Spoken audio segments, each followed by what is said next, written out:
What's your favorite thing about what you do? I would say the flexibility. Like I was saying before, just owning your business in general, you have freedom to do the things that are most important to you. So spending time with your family, with your dog, as you can hear, taking the aspect out of self-employment and thinking specifically about HVAC, even if you're working for someone, just being able to know like exactly what you're getting into. Because as a handyman, there's so many different things and so many different tools and different skill sets you have to have. But I love the simplicity of HVAC. You have a set amount of tools. You can keep them in a small vehicle. You know exactly what you're getting into and exactly how to carry out like what you need to do. So that's the main thing I like about it. Not to mention seeing people happy when you're able to fix their system or give them a new system. They're genuinely happy because they're going to save money in the long run and they're comfortable. I've told people before when I started my business, I had a horrible boss before that. Luckily, I've got a pretty decent boss now, and they don't micromanage me. Because if they did, I probably wouldn't work there. I would just go full time YouTube or something else. I'd go flip burgers. Anyway, when I started my first business, I remember thinking not so much that it's a guy girl thing, but it was the first time that I felt like a man.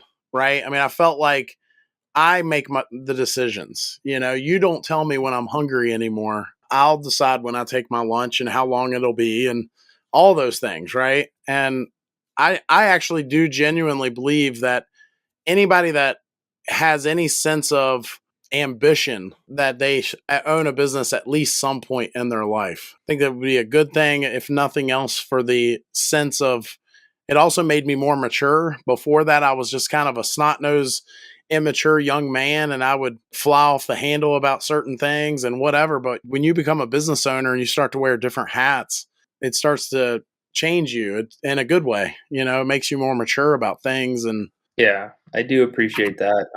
I feel the same way. I feel like as I probably push that too much, like owning your own business, because it's great for me. But again, like there's a lot of people that they just want to do a task that they're told to do, and they can do it proficiently. They get it done, and they just leave work at work. Some people, that's how they are wired. And I think for me, and probably for you, we're not wired the same. We like to kind of dance to the beat of our own drum. But yeah, I try not to push that too much, because the other part of it is like my wife, she does all the accounts for our business, and if I didn't have her, we'd probably be bankrupt. So in the reality is that she does a lot of the work too. I had a lady tell me one time, because I thought everyone was like that. Like everyone should own a business and everyone should feel that way. And she told me, she's like, Josh, I already know about myself. If I don't have a boss, I have very little motivation to do certain things. Like I wouldn't even get out of bed in the morning, maybe. And I was like, really? Well, I cannot relate to that at all, And it's God made us all different, I guess. I mean, it's just crazy. I never viewed it from that lens. Daniel wants to know what your goals are 5 years from now. Do you have any? If we're all still here 5 years from now, then I would like I'd like to have the channel to where it's completely sustained. Like right now, there's a lot of fluctuations. It's very similar to an HVAC business. So every spring and every fall, there's a huge dip, and every summer is huge. Every winter, this is only my second year, so there's not enough data to like know what is my baseline.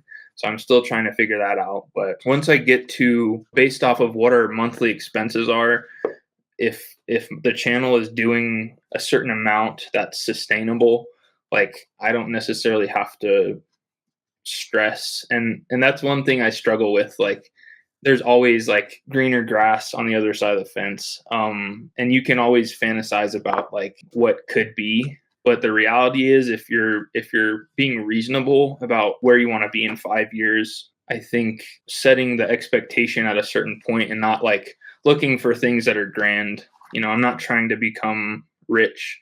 I just want to like have this to where it's sustainable, and that I can take off for, a month or 2 months at a time and not really have to worry about it. So not quite retired, but I guess you could technically call it like semi-retired. I don't know.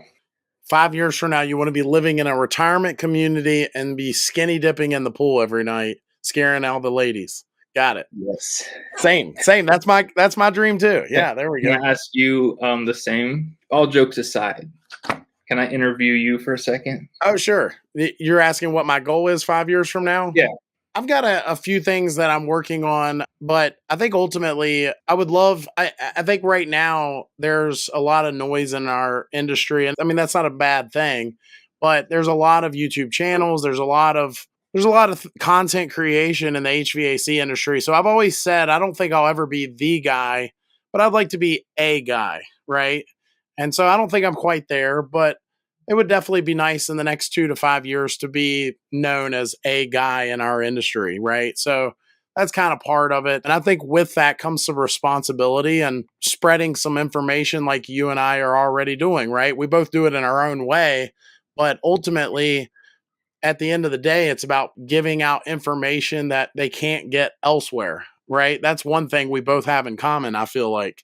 I would love to be that voice of reason. When there's 10 different websites that say, this is the best HVAC brand, and all 10 of them say a different brand, being someone that folks might turn to for some advice. And that's kind of been the goal all along. Does that mean I want to get on here and bash brands or anything like that? Not necessarily, but if a brand needs some bashing, I'm here to do it.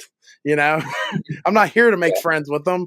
I'm going to give folks the honest reality of what's going on. That's kind of really what the goal's been all along. The goal as far as this year and 5 years from now, to just be a voice of reason, if nothing else.